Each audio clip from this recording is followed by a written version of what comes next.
आज का फिसड्डी जरूर साबित हुआ है। पर आइए अब स्वागत करते हैं राजेश अग्रवाल जी का भी, वो भी हमारे साथ जुड़ चुके हैं। और राजेश जी, आपकी टॉप बेट्स बताइए ऑटो या फिर ऑटो एंसिलरी स्पेस में से, क्योंकि देखिए आज के सत्र में टू व्हीलर्स बहुत अच्छा प्रदर्शन कर रहे हैं और पूरे अर्निंग सीजन को देखें तो काफ़ी अच्छा रहा है ऑटो कंपनीज के लिए। हालांकि टायर कंपनीज ने भी काफ़ी अच्छे नतीजे पोस्ट किए हैं। राजेश जी, कहाँ पर अभी भी आप मौके देख रहे हैं ऑटो स्पेस में? गुड आफ्टरनून सृष्टि गुड आफ्टरनून। और भी पैनल में जो मित्रगण है सबको नमस्कार।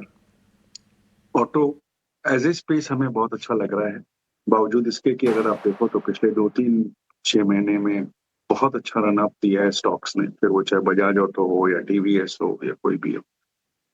अच्छा इसलिए लग रहा है क्योंकि अगर आप देखो तो मॉनसून बहुत अच्छा रहा, तो जिससे रूरल इकोनॉमी बूस्ट मिल रहा है। दूसरे, अभी हमने देखे बिहार के इलेक्शन, फिर आने वाले दिनों में कुछ एक स्टेट्स के इलेक्शन और हैं। फिर तीसरे, अगर आप देखो तो शादियों का सीजन चालू होने वाला है। तो ये सारी चीजें ऐसी हैं जो ऑटो को बूस्ट देती हैं। इन्फ्लेशन बहुत नीचे के लेवल्स पे है, रेट कट का सिलसिला चालू हो चुका है भारत में भी, यूएस में भी। तो ये सारी चीजें ऐसी हैं जो ऑटो एज ए सेक्टर के लिए बहुत बूस्टर साबित हो सकती है। अगर फोर व्हीलर की बात की जाए तो पहली पसंद हमें जो मार्केट लीडर मारुति है उसके साथ ही जाना चाहेंगे, क्योंकि अगर आप देखें तो बावजूद इसके उनके मार्केट शेयर में कमी आई है। फिर आज फिर भी आज की डेट में मार्केट लीडर वो है, नए लॉन्चेस अच्छी तरीके से लिए गए हैं, एक्सपेंशन कर रहे हैं। और दूसरे पायदान पे अगर फोर व्हीलर में हो तो हुंडई का रहेगा, क्योंकि वैल्यूएशन बहुत अच्छे लग रहे हैं, केपेक्स कर रहे हैं, एक्सपोर्ट पे जोर दे रहे हैं, नए लॉन्चेस कर रहे हैं। FY30 तक 26 नए मॉडल्स नए लॉन्च की बात कर रहे हैं, रिजल्ट्स बहुत अच्छे आए। तो ये दो पिक हमारी फोर व्हीलर में रहेगी। टू व्हीलर की बात की जाए, लॉन्ग टर्म इन्वेस्टमेंट के लिए सबसे बेस्ट पिक इस वक्त अगर कहा जाए तो बजाज ऑटो का ही रहेगा। न केवल डोमेस्टिक बल्कि इंटरनेशनल मार्केट में भी बहुत अच्छा कारोबार है, रूरल फोकस है और सारी चीजें अच्छी चल रही है, नए लॉन्चेस कर रहे हैं, बैलेंस शीट बहुत स्ट्रांग है, कैश पॉजिटिव कह लीजिए। तो इन ये कुछ एक स्टॉक है जहां हम नजर रखे हुए हैं। ऑटो एंसिलरी में तो बहुत सारे स्टॉक है, जैसे यूनो मिंडा को देख लीजिए तो वो हमें बहुत अच्छा लग रहा है। तो ये कुछ एक स्टॉक है जहाँ ध्यान देना चाहिए।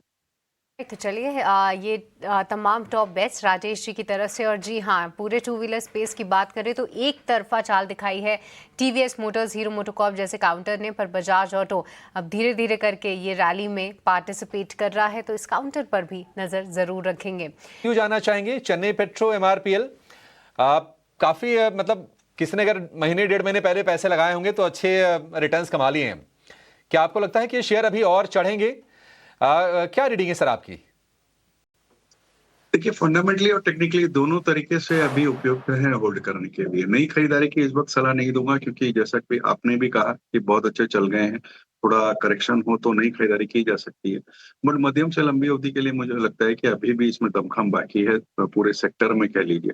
जैसा आपने कहा, जीआरएम्स में अच्छा सूटा पाया, रिजल्ट सबके अच्छे हैं और क्रूड जो कि इतने नीचे के लेवल्स पे चल रहा है, तो वो एक बहुत कंफर्ट दे रहा है। तो मुझे लगता है कि ये स्टॉक्स में बिल्कुल ध्यान देना चाहिए। इनके अलावा ओएमसी कंपनीज भी मेरे हिसाब से बहुत अंडर वैल्यूड है, फिर वो भले चाहे आईओसी, बीपीसीएल, एचपीसीएल हो। वहाँ आज जो एलपीजी की डील यूएस के साथ हुई है वो एक पॉजिटिव संकेत है। तो ये पूरा सेक्टर इस वक्त हमें लाइमलाइट में नजर आ रहा है।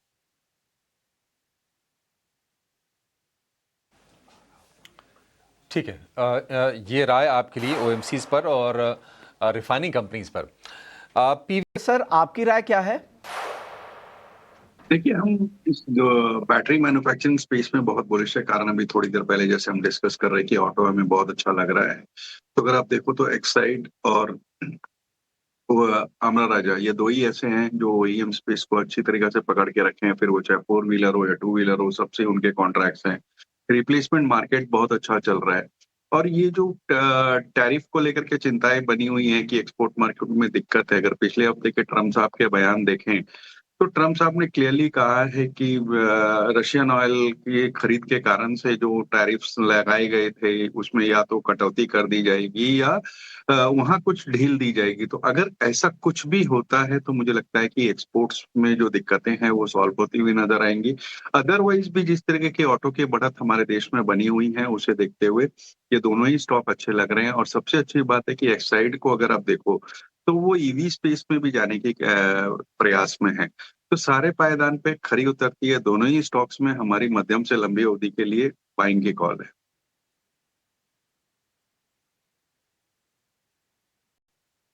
ठीक है, एक्साइड को लेकर ये व्यू ऊपरी स्तरों से थोड़ा सा प्रेशर ये झेल रहा है। हालांकि अभी भी 0.25% के आसपास के गेन से 381 रुपये के भाव है।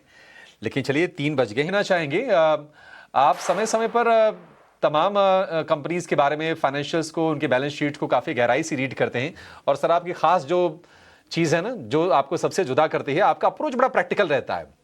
आप जरा बताएंगे सर कि हाल फिलहाल आपने कौन सी कंपनी को अच्छे से रीड किया है और जहां पर आपको लगता है कि फ्यूचर के ग्रोथ प्रोस्पेक्ट्स काफी ब्राइट दिखाई दे रहे हैं।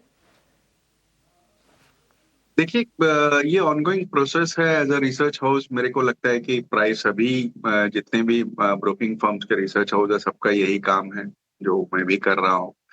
और हाल फिलहाल की बात की जाए तो हम लोग कुछ दिनों से अगर आप देखो तो पिछले करीब 2300 के लेवल्स के आसपास से एशियन पेंट्स में थोड़ा सा बुलिश हो गए थे।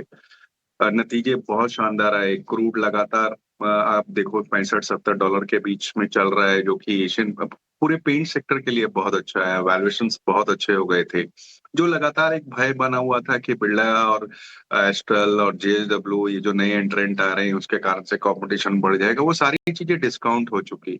और सबसे बड़ी बात है कि इनके जो डिस्ट्रीब्यूटर पॉइंट्स है चारों तरफ फैले हुए, वो सबको देखते हुए मुझे लगता है कि इन वैल्यूएशंस पे भी खास करके इतनी बढ़त हो गई है, तो भी मुझे लगता है कि 3000 के टारगेट के साथ यहाँ पे मध्यम से लंबी अवधि वाले निवेशक कोई गिरावट में खरीदारी कर सकते हैं। दूसरे अगर आप देखें तो बैंक ऑफ महाराष्ट्र, जिसके लगातार कई क्वार्टर्स से नतीजे बहुत अच्छे आए। फिर आज की डेट में देखो तो 2300 के ऊपर उनके ब्रांचेस हैं। बहुत अंडर वैल्यू है, 7.5 की पी पे ट्रेड कर रहा है।